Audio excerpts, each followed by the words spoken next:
It always starts the same. Your alarm goes off. You grab your phone before your feet touch the floor. You've already compared your life to 12 strangers, and somehow you're tired before the day even begins. We think transformation requires something dramatic, a 5 a.m. club, a 30-day challenge, a personality transplant. But the people who quietly change their lives, they build them on habits so boring, no one would ever post about them. Today, I'm going to show you the boring habits that don't look impressive, but will make you unrecognizable in a year. And the scariest part, you already know most of them, you just don't respect them. Let's fix that. Drink water before you touch your phone. I know, water, revolutionary. But think about this. Your body just went 7 to 8 hours without hydration. Your brain literally loses fluid overnight. You wake up dehydrated, then wonder why you feel foggy and irritable. And what do most people do? Scroll, not water, not sunlight, not movement. Scroll. The people who feel weirdly stable in the morning, they chug water first. It's not about hydration, it's about control. Before the world gets access to you, you stabilize yourself. 1 glass, 30 seconds. That's your first promise kept. And that tiny promise sets the tone. But here's the real domino. Make your bed. Even if you think it's stupid, you're going to ruin it tonight anyway. Exactly.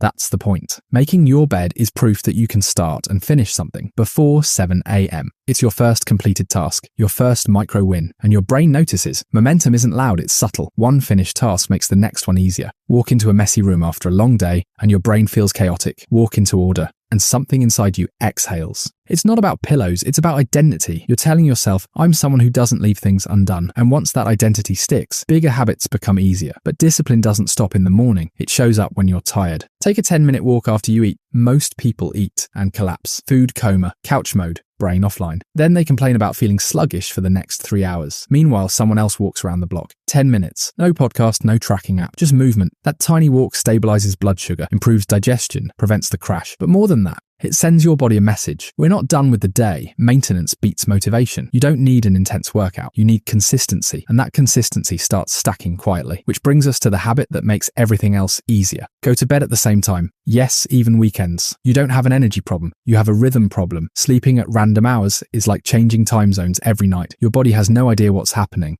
Then you rely on caffeine to feel normal. The boring people, they sleep on a schedule, not because they're strict, because they're tired of being tired. When your sleep is predictable, your mornings stop feeling violent. You wake up clearer, calmer, more stable. And when sleep is stable, your discipline doesn't feel like suffering. It feels natural. But there's one habit that protects your mind more than any of these, and almost nobody does it. Read before bed instead of scrolling. Be honest, how many nights end like this? One more video, one more scroll. Suddenly it's 1:37 a.m. and your brain feels loud. Reading is boring. That's why it works. A book doesn't spike your stress response. It doesn't compare you to strangers. It doesn't hijack your attention. It slows your nervous system down. 5 to 10 pages. That's it. You fall asleep faster. You wake up less anxious. And over a year, that's 8 to 12 books. People haven't read one. It's quiet growth, invisible growth, but powerful. And while we're talking about invisible, let's talk about the habit that changes your life financially. Track your spending, even if it hurts. Most people don't have a money problem. They have an awareness problem. They check their bank account and think, where did it all go? But money doesn't disappear. It leaks. Subscriptions, impulse buys, convenience spending. Tracking your expenses isn't about being cheap. It's about facing reality. When you write it down, you see patterns, you see emotion, you see boredom spending, stress spending, and awareness creates control. The same skill you build tracking money starts showing up in how you track your time, your focus, your habits, and that's when everything connects. But habits don't just live in your mind, they live in the space around you. So the next habit is simple. Do a 10-minute reset every night, not a deep clean, not a 3-hour overhaul, 10 minutes, dishes,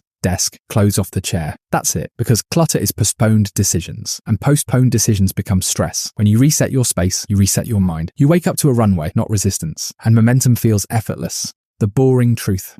Here's what nobody likes to admit. Life-changing habits are supposed to be boring. If they were exciting, everyone would stick to them. Excitement burns fast. Boredom compounds. Drinking water won't get applause. Making your bed won't go viral. Going to sleep on time won't impress anyone. But stacking those habits, that builds self-trust. And self-trust is the real transformation, because once your brain believes you keep promises, you stop negotiating with yourself. So here's your challenge. Don't overhaul your life. Pick one boring habit, just one. Do it tomorrow. Then the next day. Then again when you don't feel like it. That's how identity shifts. Not through hype, through repetition. Start your boring era. Because boring isn't the opposite of exciting, it's the foundation of unstoppable. If you like this video and learned something valuable, subscribe for more knowledgeable videos.